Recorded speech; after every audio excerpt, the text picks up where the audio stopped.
We're gonna skip all the fluff. I'm just gonna go straight into what I think could be better with your pieces and what I would have done in your situation. Here we have Sophia. If we were to draw an angle for all your letters, we would see that your S is already leaning to the left.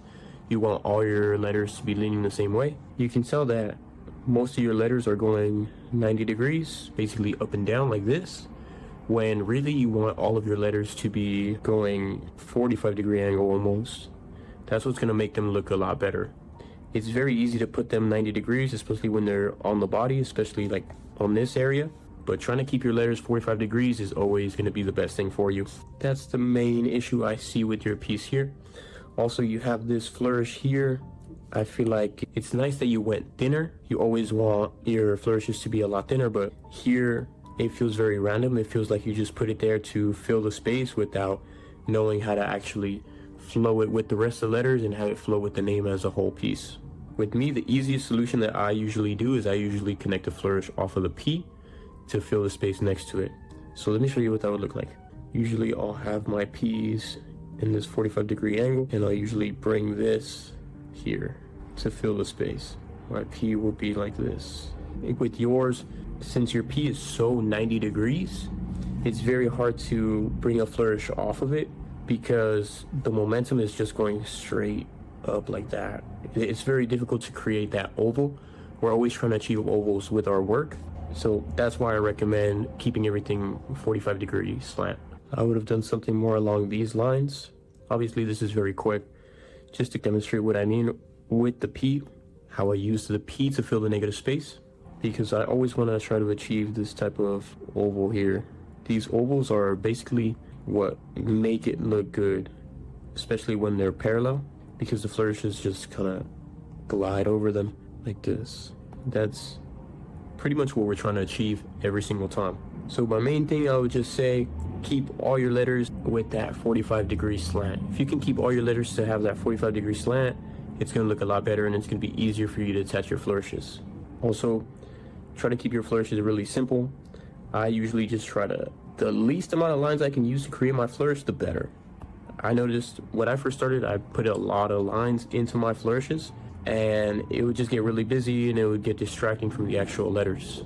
So I usually just use this and that's it. This type of curve. Okay, next one. Okay, so this one is very good, but there are a few things that could have been better. So if we were to draw a line almost as if this were a scale, the left side is a little bit heavier because the B is so big and the L is very big too. But I like how you put the S, the first S in blessed in the center, because it cuts everything in half. You have 3 letters on one side and you have the other 3 letters on the other side. What could have made this design a lot better is if you had brought this leg of the D up higher to almost match the L. Your L goes up really high.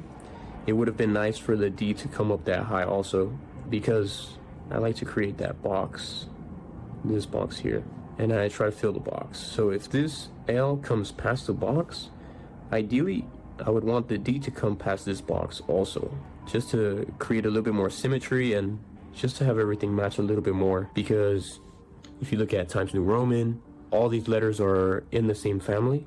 So having one letter, one lowercase be smaller than the other, it throws it off a little bit. I like how this flourish comes and hugs the belly button. I like how it's heavier here to give this side a little bit more weight, but I feel like there is a better solution for this flourish here. I maybe would have kept it just super simple like this. If you don't want to come and tattoo this area here, I would have just kept it super nice and simple with this one flourish. Maybe even had this part interact a little bit over here, but I would just want to cover more area here. I would have just kept it nice and simple with this one flourish here.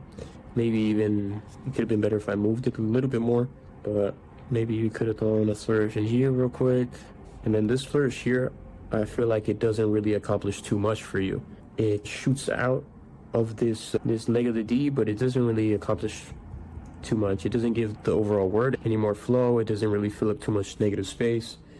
It's just there to add a little bit of weight.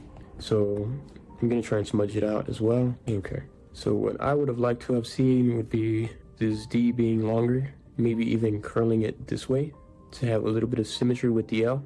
And then maybe you could have thrown in just another flourish like this, maybe. Just something nice and simple. Maybe you could have even thrown it the other way, like this. That's the thing with bringing these L's and these D's too high. I usually don't like to bring them up too high because then I have more negative space that I need to fill. So I like to keep them as short as possible, but still recognizable that they're D's, because if it's too short, it's gonna look like an A. But I like to keep them on the shorter side so I have less negative space to fill. Because once we put this flourish here, we have all this negative space here at the top that we need to fill as well. And that just becomes more difficult. So keeping this a little bit shorter to hug this flourish up top would have been the easiest thing. Besides that, everything else looks pretty good. You still have a lot of weight over here because of the B. A lot of people, they like to make the last letter really big. Like this D could have been cool if you had made it capital, just to be more symmetrical. Something you really need to think about with the stomach, because if you have a capital, it makes it difficult to have everything look symmetrical. So really considering the composition is really important. But I like how you try to fix the problem of trying to keep everything balanced, because that is the main problem that we're facing when we're designing on the stomach, is having it look balanced. Okay, let's move on. Okay, this one says angel.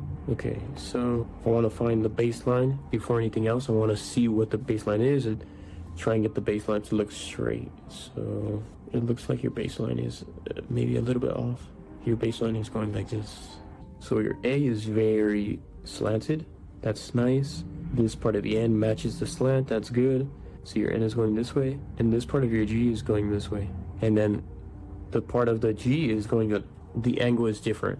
So you need to be careful with that.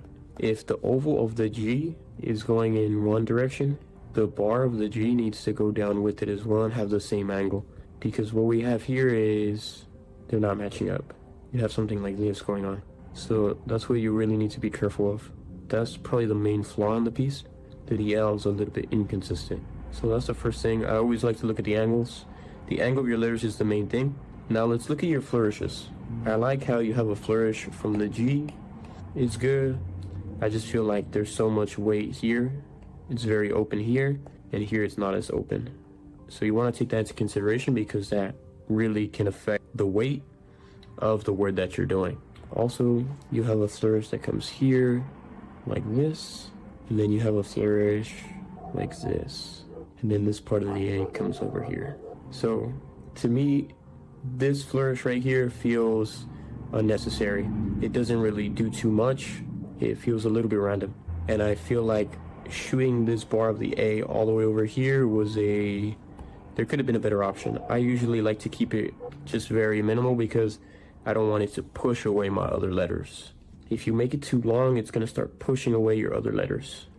So I would rather just keep it nice and simple, nice and short, and then have a flourish cover this top area, nice and simple.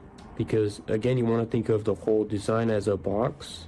You want to try and fill the box. It looks like you did try to do that, but I feel like the stars are taking over a little bit too much, and it's making the design look a little bit too crowded. You want the word to be the main focus. You want to be able to read the word right away, and the stars are getting in the way a little bit. So you want to try and keep that in mind, because this star here looks bigger than your letter. You don't want that. You want these secondary elements to fill up negative space and to not be too distracting. So what I would work on is just focus on the letters, focus on filling the box, and I like how you're keeping your flourishes really simple, but try to be a little bit more strategic about where you put them. You have your baseline here. This is your baseline. The A comes up to here and down here. This is the space you need to fill, and this is the space you need to fill above your lower cases. So I would focus on filling this, and be careful with the weight as well. If you put a really big flourish on your capital, you have to be conscious of the space that it takes and the weight that it's going to add to the composition, because that can really throw it off. It can really make one side a little bit too heavy. And I would go a little bit bigger overall as well, just to make it more legible. It's a little bit hard to read from a distance. So give the letters enough space, especially when you're tattooing, because the letters are going to expand over time and you don't want them to run into each other. It feels like this part of the N is going to run into the A eventually over time. So you need to let the letters breathe a little bit more. You need to give it a little bit more more space. Okay, last one. So doing compositions with multiple words is very difficult. I feel like you need it to go way bigger, because I feel like you're going to run into the issue of over time the letters are going to spread and it's not going to look good because it's so compact. There's too much going on. I like how you included different fonts. You have Old English, you have script, Old English, script. So that's nice. You don't want to use more than 2 fonts. You can use more, but obviously once you get more experience. So overall, it does feel pretty legible, but it's just very difficult. If you had gone bigger, it would have looked better. And I feel like the flourishes are just a little bit too much. If you would have kept the flourishes a little bit more simple, it would have made the composition a lot easier to read. I like how you were trying to fill the negative space, but it's a little bit too much. Like here with the P in respect, it's just a little bit too much. I would have just done this, just nice and simple. This flourish here feels a little bit unnecessary, and this flourish here feels like a little bit too much. You have this flourish from the S. This doesn't really add anything to your composition. That feels okay, but then now you have this space here. The main thing I would focus on is your letters. You want to try to focus on the letters. The letters are the main thing, always, with whatever you do. So let's see. The P is a lowercase p, but it almost feels like a capital. The R is very small. The O is a lot bigger. The C is very big. So that's one thing you want to take into consideration as well. If your R is this small, all the letters need to be that thickness. So each letter, imagine a box around it. You want all of them to be the same.